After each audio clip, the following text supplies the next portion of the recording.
In this lecture, I am going to look at introduction to the Neo-Keynesian growth theory. And Neo-Keynesian growth theory is introduced by Robert Sono and Swan in 1956. They made an attempt in order to depict nominal equilibrium growth of the economy in terms of growth of capital stock, growth in labor force, and advancement in technology. Okay. So as you people already know, we have discussed already. Economic growth means sustained increase in output, real output you can say, over period of time. Okay, or you can say over longer period of time. Okay, and the term output expansion is ambiguous. Okay, that means it can have more than one interpretation. Whether we means that it is increasing total output or increasing output per worker or output per person. Okay, so in the Sono model, he has considered this term output per worker. Okay, so when we look at growth in output in terms of output per worker, we are looking at intensive growth process. Okay, and when we look at expansion in output in terms of increase in total output, we are looking at extensive growth. Okay, so Sono has considered intensive growth. Okay, output per worker. Okay, and here population growth, whatever is your population, okay, is equivalent to your labor force. Okay, so this represent my output per worker. Okay, this also represent productivity also, if you remember we have done it. Okay, and this also represent per capita output. Okay, so you can depict interpret it in different way. Okay, and when your output per worker is growing, okay, that means standard of living of the people of the country is improving. Okay, what is the benefit of that? So when we look at expansion of output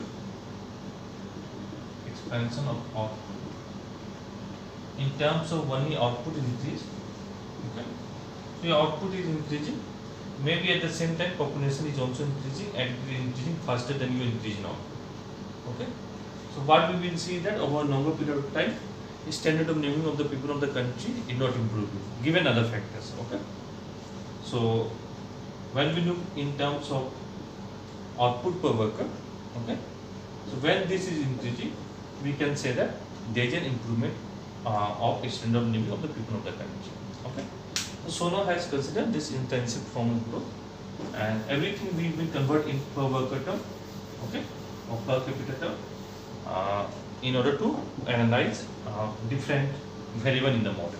Okay, so the starting point of the model is that, okay, Neo-Keynesian production function. Output is a function of capital, labor, and your technology. Okay, so let me discuss a little bit about properties of this production function. Okay, so first property is that this is my Neo-Keynesian production function. Neo-Keynesian production function. It shows technical relationship between input and output for a given technology.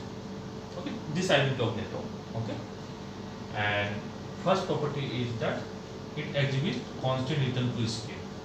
Okay, production function is considered to be homogeneous of degree 1. Okay, by homogeneous of degree 1 we mean that when I multiply the input by lambda given my technology parameter, okay, if I multiply the input by lambda, okay, my output will also increase by lambda. Okay, and this lambda has power 1. That means my production function is homogeneous of degree 1. Okay, and when you increase the input by lambda, output increases by lambda. So percentage change in output is equal to percentage change in input. So you are having constant return to scale. Okay. Second assumption is that positive and diminishing return to input.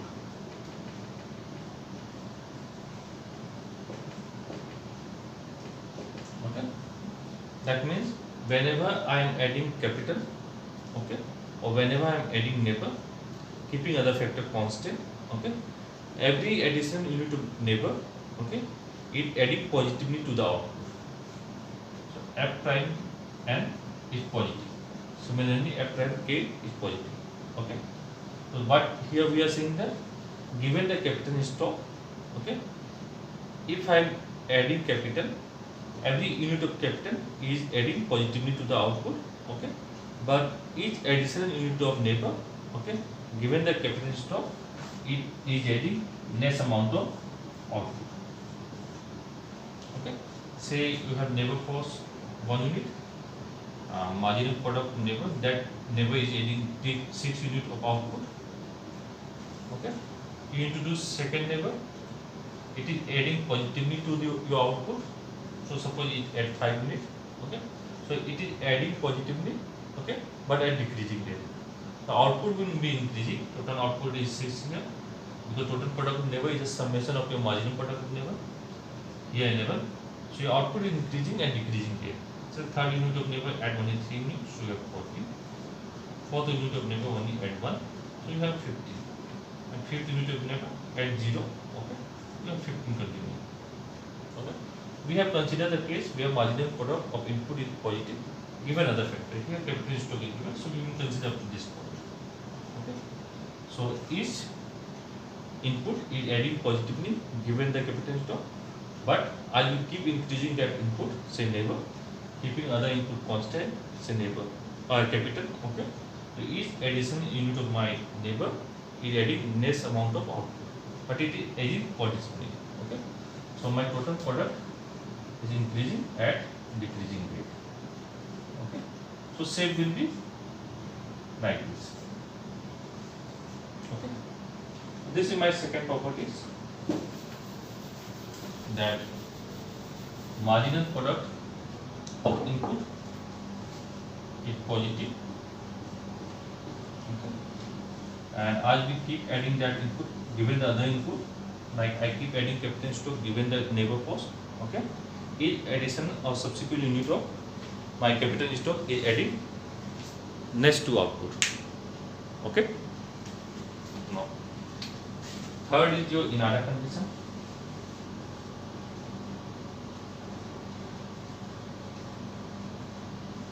So Inada condition, just remember, so this is your marginal product of capital. Okay, so limit k tends to 0. Okay, as the amount of capital reduces, the marginal product of capital will tends very high, it tends to infinity. Okay, similarly, as you increase the capital stock to a very large amount, to infinity, marginal product of capital will be 0. Okay, similarly you will write for neighbor. This is your Inada condition. Okay, as you increase the capital stock, keep increasing capital stock, marginal product of capital will turn to 0. Okay, it tends to 0, equal to 0. And when you have very less amount of capital and it is going to closer to 0, marginal product of capital will increase. Okay, similarly for neighbor you will write the Inada condition. Okay, then fourth one is your essential condition.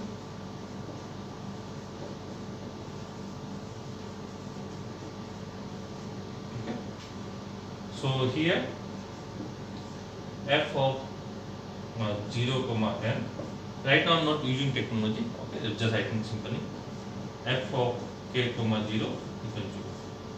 So both input are essential to produce output. Okay, in the absence of one input we cannot produce the output. Okay, so these are the properties of neo-classical production function that we are going to use. Okay, after this there are certain assumptions that we have to look at. So let's look at the assumption in the Sono model. Okay.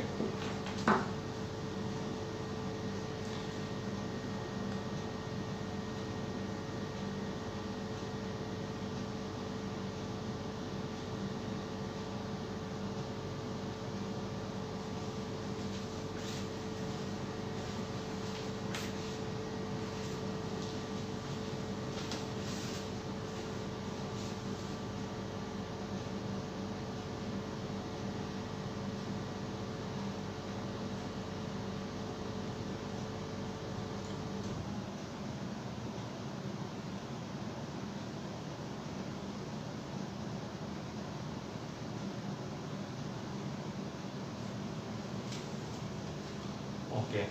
Let's look at the assumption in the Sono model.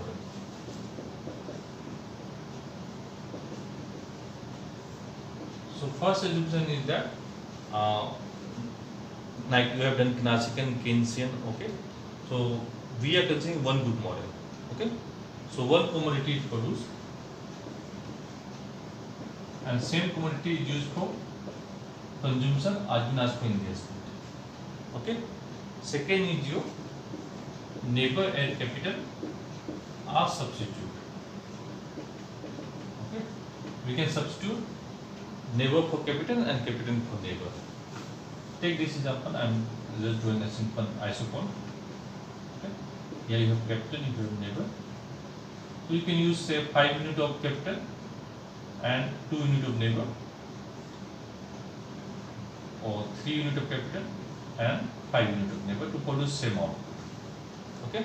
In the Harrod model, we have to use in fixed proportion, but here you can substitute labor for capital and capital for labor. Third is that since it is an extension of the Knausich model, so here wages and prices are flexible. Okay. Then you have we have done already production function is a new Knausich production function,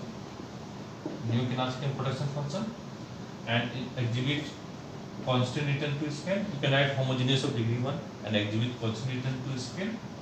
Okay. And your inputs, okay, depict positive and diminishing return,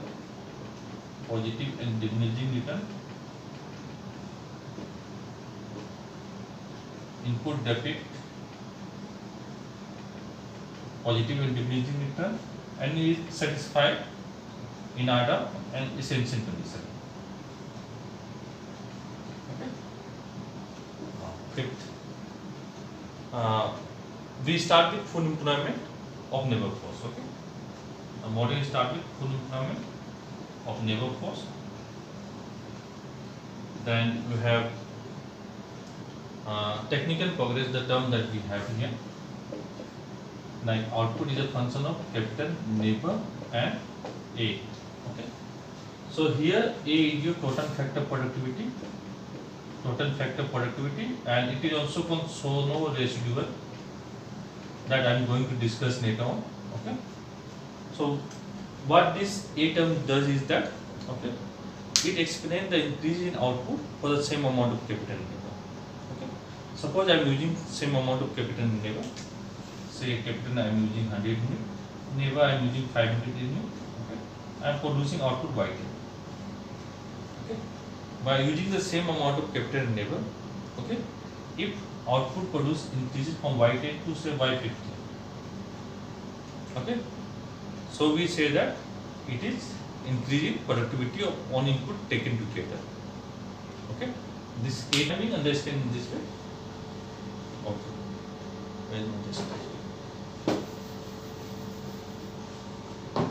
so we have taken Newton technical progress.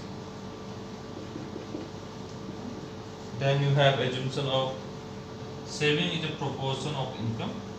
Okay, and factors are paid according to their marginal product. Okay. Factors are paid according to marginal product. Okay. And assumption is that there is perfect competition in both product and factor market. Okay. So all these are assumptions that we will be using when we are developing the model. Okay. So Sono model is designed to depict how growth in capital stock, growth in labor force, and improvement in technology, okay, determine my economic growth. So production function you write in this way. Okay. Actually we are considering continuous time. So in continuous time, growth in capital stock will be given by dk by dt into 1 by k. Okay. For the time being, I am writing in discrete form delta K by K. Similarly, growth rate in neighbor force will be given by dN by dt into 1 by T, 1 by L. This is equivalent in discrete form to this one. Okay. Similarly for technology. Okay. So in the Sono model, your growth in output and growth in output will be delta Y by Y in discrete form. Okay. So growth in output, okay, is determined by your growth in capital stock, growth in neighbor force, and improvement in technology. Okay. Similar to your any economic growth model, okay, in the Sono model, equilibrium is determined by the interaction of demand and supply. Okay, and our purpose is that what is the requirement of economy, okay, in equilibrium when the economy is growing. That is what we want to look at. That means we want to find out a steady state, okay, where all the variable are growing at a constant rate, okay, constant or exponential rate. Okay, that is what we want to get. So that economy will be having steady state growth over a longer period of time. So we have to look at supply and demand of goods. Okay. So supply of goods is determined by production function. That we people know. So output is a function of capital, labor, and technology. Okay, let me check the recording on that.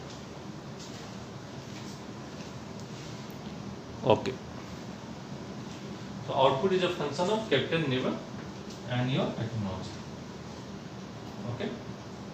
And this production function exhibits constant return to scale. Okay. It is a homogeneous of degree 1. So it exhibits constant return to scale. So if I multiply the input by lambda, okay, let me write this way. My output will increase by lambda. Okay.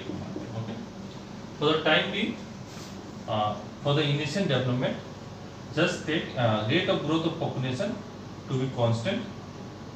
That means this term is constant, and rate of technological progress to be 0 or constant.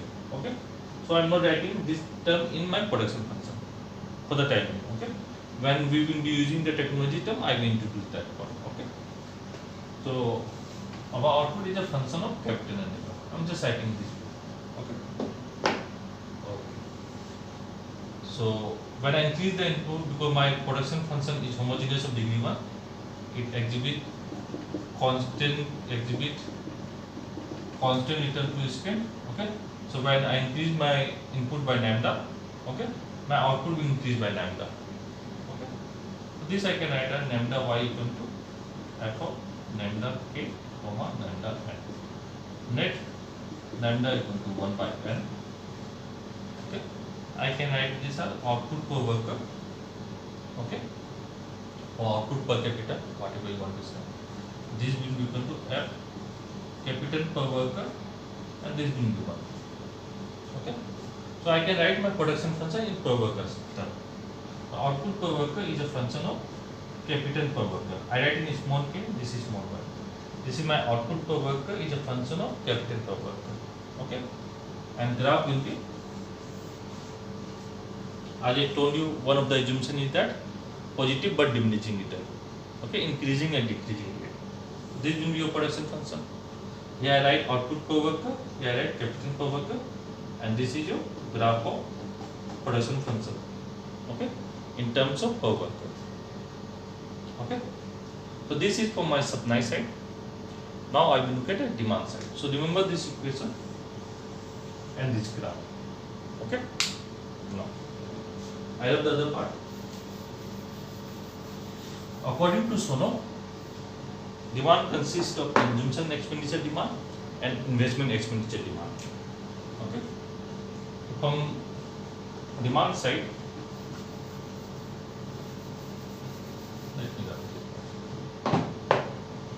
from demand side, income is what? Consumption plus investment. Okay. We have to look in terms of per worker term. Okay. Because Sono focus on intensive growth. Okay, so we have to look everything in terms of per worker. Now we have converted our production function in per worker term, so we will convert our aggregate demand in per worker term. Okay, so output per worker equal to consumption per worker plus investment per worker, just divided by n.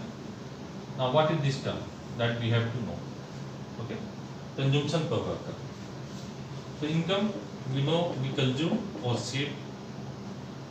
Okay, in a two sector model, there is no government sector, and saving is a proportion of income. So in place of S, I can write this. Okay.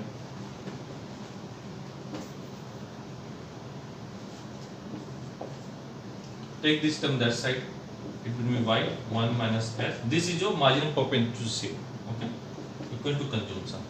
Now write this in per worker term. So consumption per worker, denoted by small c. Here I am denoting small c as consumption per worker. Okay, is equal to 1 minus s output per worker. So I substitute this consumption per worker, this term, in place of this one. Okay, let's write it out here.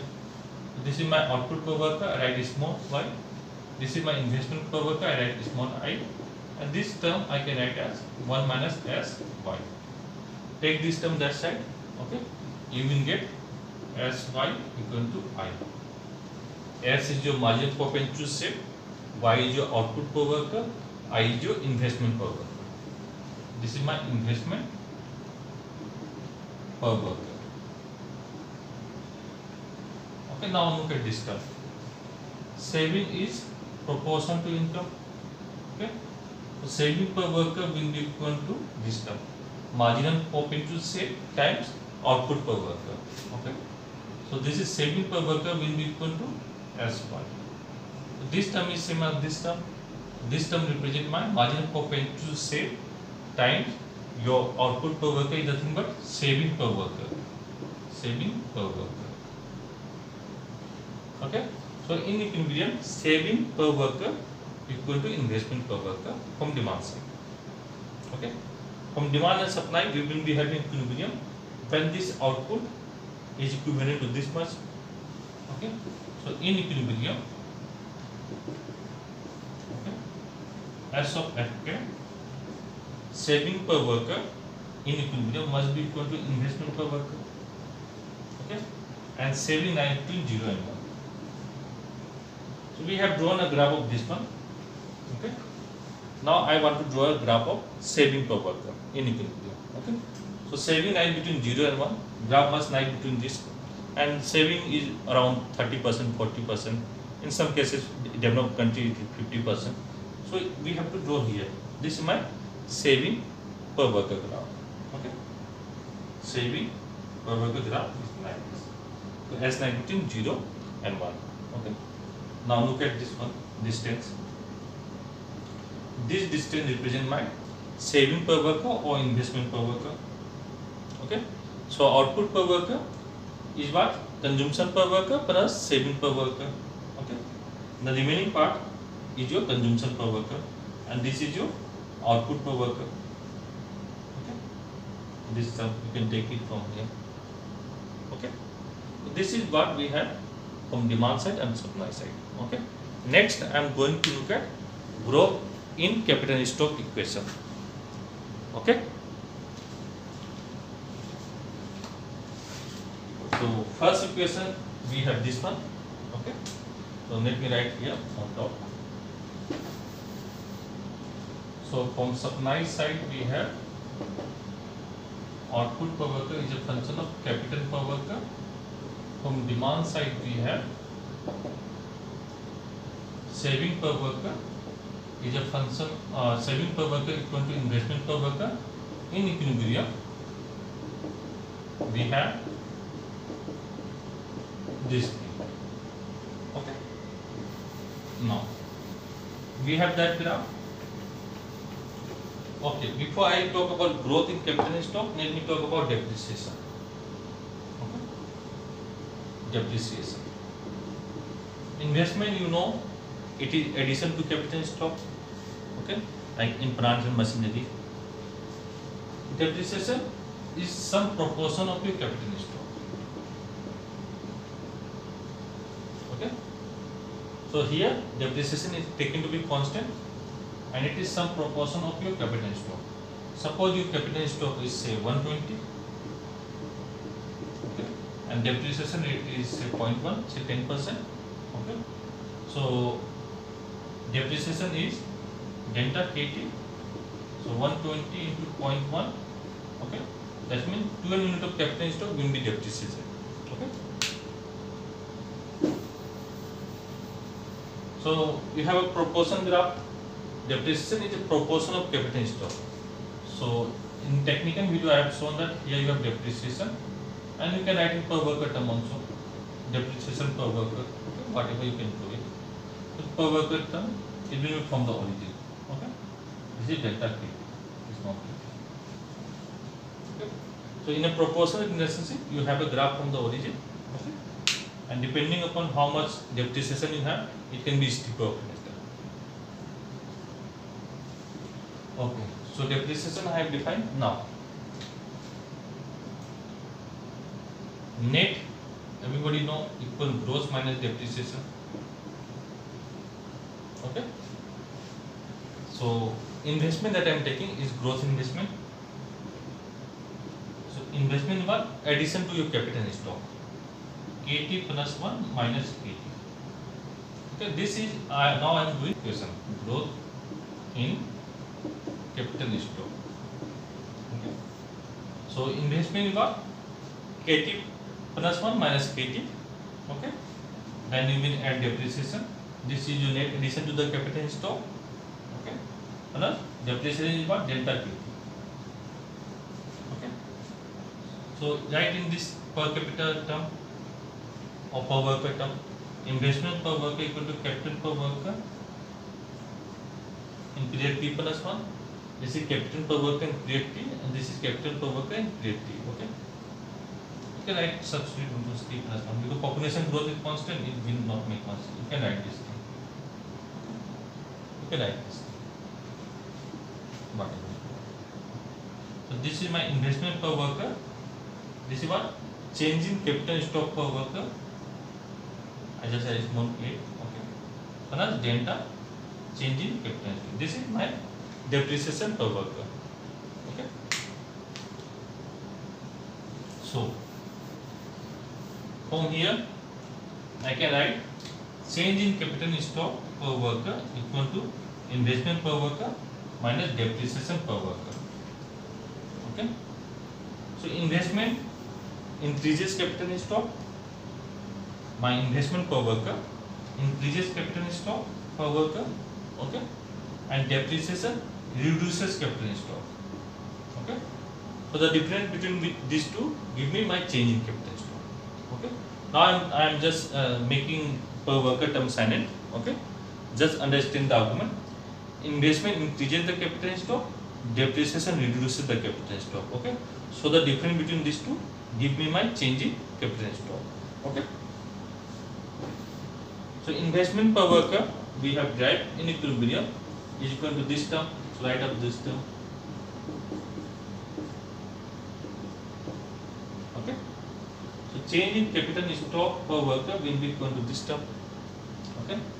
Investment minus depreciation per worker, you can add it. Okay. And you know the graph of this one, and you know the graph of this one. Okay. There will be three possibility greater than equal to less than 0. Okay. So next draw the graph of this one, and your production function. Okay. So this is your depreciation graph. Here you have two graphs. Let me put it together. Okay. Capital per worker. This is output per worker. Let me check the code.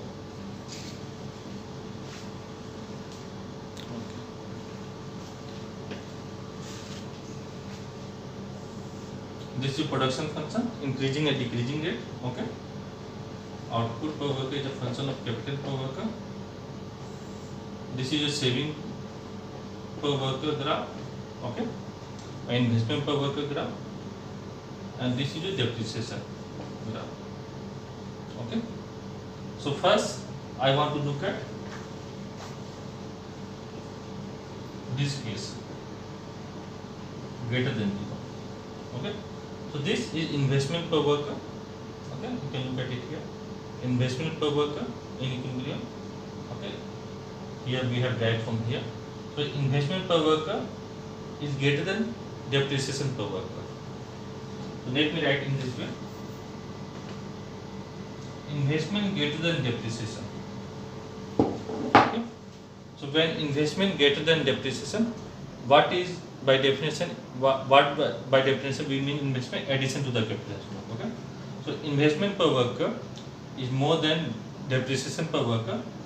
So in the next period, okay, next period there will be addition to capital stock.